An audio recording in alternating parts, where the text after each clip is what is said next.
Welcome to OU Nightly's Big Friday Sports. I'm Taylor Newcomb. Offense gets all the glory and defense wins championships. Am I right? I'm right. I am. In 2012, Oklahoma had the second lowest youth voter rate in the nation. Cleveland County, as Oklahoma's third largest voter base and the home of the University of Oklahoma, could be the place to change that. And was it Matt or was it Mason? Mason, because I played in that game. That's right, Tyrus. That is right, Tyrus. Nobody loves Sammy Let's D take anymore. a look. Hey, guys, it's over. Let's take a look at this week's tweet of the week. Bedlam is mayhem. There have been some unforgettable moments in the rivalry just in the last few years. Snowballs and turkey legs were thrown at OU players from the stands in Stillwater last season, and this time around the Sooners are hoping to send the seniors out just one last time at home with bragging rights and a win. Morgan visited several other schools before committing to OU, but she said that none of them had the family environment that she felt here. This is the Smokehouse Combo. It's got pulled pork, pulled brisket, onions, barbecue sauce, a layer of French fries.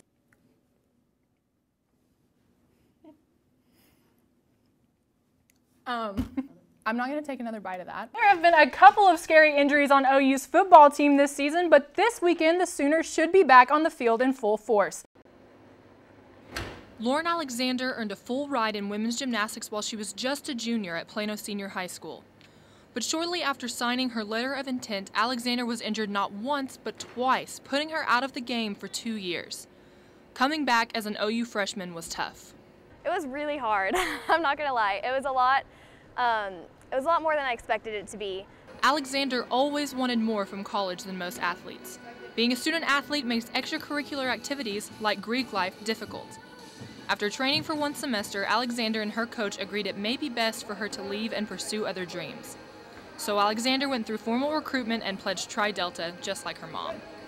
Well, my mom was in a sorority and she was actually a tryout too. So I'd always, known about it. I'd always been educated about it. I didn't want to just be an athlete. I wanted something outside of it as well. After living the Greek life for a full year, Alexander realized she missed the sport that had been her life for a long time. After leaving, she realized that gymnastics was very much a part of her too, and that she wanted both. I think she missed gymnastics for the first time, and missing gymnastics made her, regain some of that passion she had for the sport. Kindler put the bug in Alexander's ear. The team would love to have her back.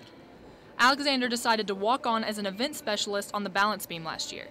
She was welcomed back with open arms not only by her coach, but by her teammates too. They were really welcoming. I never felt alienated for it. I don't know, they were really supportive.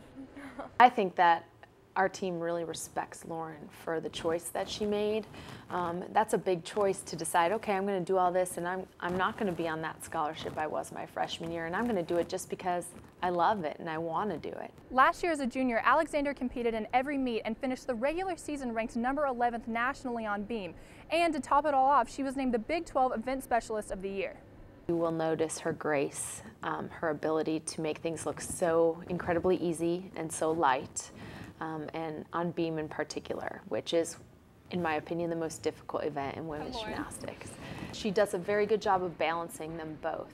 I don't think gymnastics is not suffering at all because of her commitment to Tri Delta. It's a great experience that not a lot of people get to have, and I think that's a big reason why I came back. I didn't want to look back in 10 years and wonder what if, because I didn't really give it a real chance my freshman year.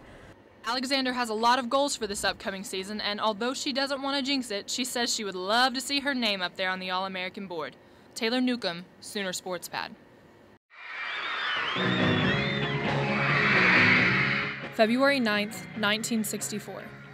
4 young Liverpool boys made their mark in history. John, Paul, George, and Ringo took the stage on the Ed Sullivan Show in front of 73 million viewers. I remember my dad was the one that said, "Hey, are you going to watch the Beatles tonight on Ed Sullivan?" I was like, who's that? I think it was pretty immediate. The minute they hit here, there was pretty much a craze. Jim Lett has been playing in Beatles tribute bands around the world for the last 21 years. Everyone just wanted to be a rock star, Lett said that traveling was sometimes hard, but since very few people got to see the Beatles live during the short time they were actually touring, the rise of tribute bands gave a lot of people the chance to get the Beatles experience.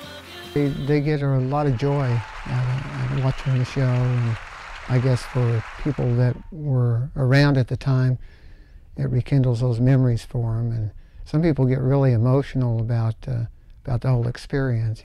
Lett was one of the many fans who latched onto the Beatles from the beginning. but some people weren't so quick to jump on the bandwagon. Oklahoma City's Mr. Rock and Roll himself said that he missed out on the Beatles' appearance on The Ed Sullivan Show.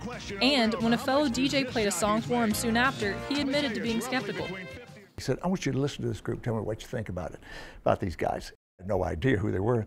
And he played me a song, and I think it was Love Me Do. He said, what do you think? I said, I don't really hear it. I always felt kind of bad about that. But Ronnie K said they grew on him not too long after, which was no surprise after they rocketed into superstardom after Ed Sullivan. You get on a national television show like The Ed Sullivan Show, which was the show at the time. It was American Idol and The X Factor and The Voice all rolled into one. The Beatles were unique for several reasons: their hair, their sound, and their songwriting abilities. Here are two kids from England who can write music. I mean, really write stuff. The song Paul McCartney wrote, a song called When I'm 64, he was 16. While we may be celebrating the 50th anniversary since the Beatles hit the ground running on American soil, the Beatles are no less relevant today than they were 50 years ago. Even I grew up listening to the Beatles, and I will admit to collecting some Beatles memorabilia myself. And Ronnie K said that as long as KOMA is on air, the Beatles will be there too. If we change the format in any way, the last thing we would leave is the Beatles music, because you can say the word and it's magic still. Dick Clark said to me once, he said, this is the soundtrack of our lives. So what we hear, you know, you put that together with where you were, who you were with, what you were doing, and it's just, all that stuff goes with music. And the Beatles' music was lyrical gold. They had 27 #1 hits in the US, and they've sold over 2 billion records worldwide. Taylor Newcomb, OU Nightly.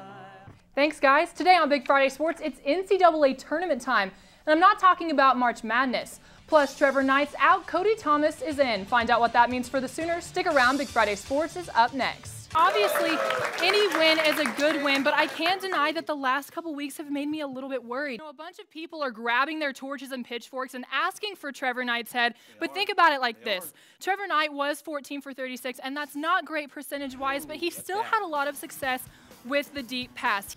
Looking forward to the rest of the season, you've had an interception in every game. Is there pressure for you to keep that streak going? No, it's just more pressure to play well. Regardless, I could care less if I get an interception. As long as we win the game, you know, I play a pretty sound game. Well, he's off to a hot start this season, but Buddy Hield's basketball journey has been a long and winding road. Sooner Sports Pad's Matt McCulloch shows us why this summer was the summer of Buddy Love. OU put the beat down on Kansas this weekend, beating them 44-7. It took 5,466 days for the NCAA single-game rushing record to be overthrown. A couple Saturdays ago, Melvin Gordon ran for 408 yards, breaking the record. Then it only took 7 days for Samaje Perine to come in and rewrite it himself. Matt, tell us more about that. And that's all the time that we have this week from the entire Sooner Sports Pad crew. Thank you so much for joining us, and we'll see you guys next time.